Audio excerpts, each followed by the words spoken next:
Even though Frontier City is my new home park, Silver Dollar City isn't that far away, and that's one of the best parks in the country. It has a great combination of theming, atmosphere, and quality coasters. On my last trip there, I rode everything with a focus on the individual elements, and today I'm gonna rank them up. These are the 15 best elements at Silver Dollar City.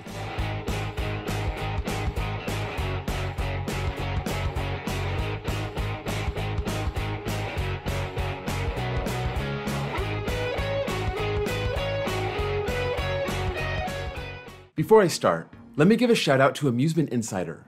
He provided these awesome dynamic back row POVs for Time Traveler and Outlaw Run. His channel has some outstanding on and off-ride footage, plus some amazing No Limits 2 renderings of current and future coasters. So please sub to his channel and show him some love. The link is down below. Silver Dollar City has 7 coasters, one of which is for kids, the Grand Exposition Coaster. And even though this is fun to ride in the back row, and that helix is kind of intense, it didn't get a spot in the top 15. Another coaster that's geared towards families is Fire in the Hole, mostly a dark ride, but it has a great finale with a drop into a splashdown. The drop could catch you off guard and give you that stomach-dropping feeling, so it deserves an honorable mention. Time Traveler is their newest, and some may argue best coaster, with no shortage of elements on this list. But one that I really like, but didn't crack the top 15, is the bunny hop into the second launch. This element seems so out of place, but it was so nice of Mock Rides to throw an extra moment of airtime into the ride. The last honorable mention goes to the helix on Thunderation.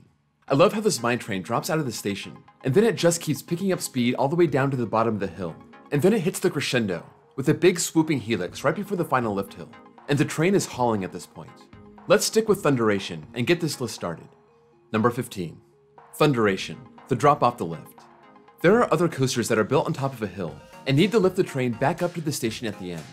Ninja and Adventure Express come to mind. Thunderation has the same problem, but unlike those other two, this one has an awesome drop off that lift hill for one last thrill before coming back to the station. Even though it's a good element, I think I like it more just because I appreciate the effort. Rides that end with a lift hill are disappointing. Thunderation ends with a bang. Number 14.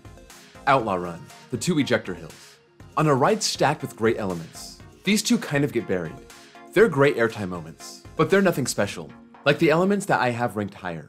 One is near the beginning of the ride, after the off-axis airtime hill, and before the dive under the lift. The other one is right before the barrel roll finale. These are quick speed hills, nothing really sustained, but they provide solid out-of-your-seat ejector. I'd compare these to the airtime pop right before the blue camelback on Twisted Colossus. Number 13. Time Traveler, the 0G roll. I always thought this was a corkscrew, but I guess it's flat enough to be called a 0G roll. This is a part of the ride that feels chaotic. You have no idea where you're going, and the train is pulling you in all kinds of directions, and suddenly you see the world turn upside down while spinning in circles. It's a surreal experience and a perfectly placed element. Number 12. Outlaw Run, the wave turn. I love a good wave turn. RMC does these so well, but this isn't their best work.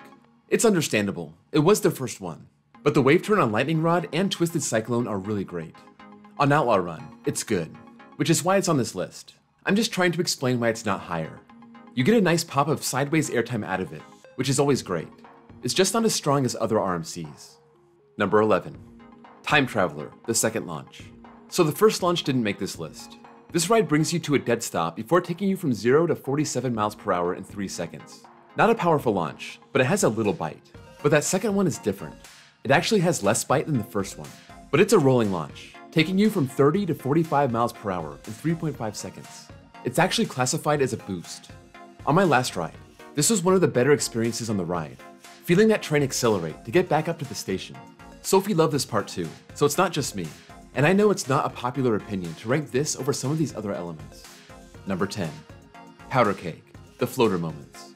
I'm cheating a little here and combining 3 elements, kind of like Outlaw Run's 2 ejector hills. They provide the same sensation, so I can't pick one over the other. The first moment is right after the launch, that biggest hill. You're floating all the way down. And if you like that one, the next hill does the same exact thing. If you want more floater, that straight drop off the lift gives you one more pop. This is the experience in the back row. If you want some stronger airtime over those first 2 hills, ride the front. You won't get any airtime over the drop off the lift, but you will get a nice pop going up into that final helix before the brakes. Powder Keg is a really fun ride, but it's not chock full of great, unique, standout elements. Number 9. Time Traveler, the vertical loop. Yes, the famous 95-foot tall loop cracks the top 10. This is a lot like the zero-G roll. The roll gets tossed upside down, and you're facing any which way, depending on what row you're in. The only difference is that this is not quite as chaotic, but it's more graceful, and it's on a bigger scale. I love the lead up into that loop, and you know it's going to be a heavenly experience, if that makes sense. Number 8. Outlaw Run. The dive under the lift. This is one of the few elements that's visible from the park, and it doesn't look like much. It looks like an overbanked turn, but once you reach the peak of the element, you realize exactly what you're in for. Holy elevation change. You're not that far off the ground when you step into the turn, but once you clear the lift hill, you realize there's a huge drop off, and you're diving all the way to the bottom of that ravine. A great stomach-dropping airtime moment. Number 7. Outlaw Run. The off-axis airtime hill. This is right at the beginning of the ride, and it's the strongest airtime moment. The train comes out of that overbanked inversion, dives to the left, rises up, and then darts to the right. Whenever you have a quick change of direction combined with an airtime hill, that's usually going to be better than just a straight hill, with some exceptions. But I do like this one more than the ride's other 2 quick pops of air. It reminds me a lot of the feeling of an outer banked hill, where it combines the feeling of tossing you out of your seat to the side with the negative G's of diving to the ground. It just intensifies and prolongs the airtime. Number 6. Wildfire, the first drop. This was, unfortunately, the only element from Wildfire that made the list. I think it's a fun ride, but none of the inversions stand out as anything special. But that 155-foot drop in the back row is just flat out awesome. The first time I rode this in the back, it became one of my all-time favorite airtime moments. But since then, I've gotten some weaker airtime here, so it's not at the very top of my list. But this drop, coming off that pre-drop and the turn, at a height that's not too far away from a hyper, makes it great. Even with those over-the-shoulder restraints, you still feel the airtime. It also helps when you can avoid that extra click from the write-offs. Number 5. Outlaw Run. The double barrel roll finale. This is an iconic finale. I ranked it the second best finale in the country, only behind Magnum. I can't think of another ride that ends quite like this. One thing you don't realize while you're on the ride is how the barrel rolls are climbing up a hill. But from the side view, you can see it. But if you can't see it, you can feel it, since you're really crawling through that second inversion before turning into the brakes. This is also a really good hangtime moment, even though you're pretty stable by this point in the ride. It's an easy top 5 element in the park, and some people may even have it ranked higher. Number 4.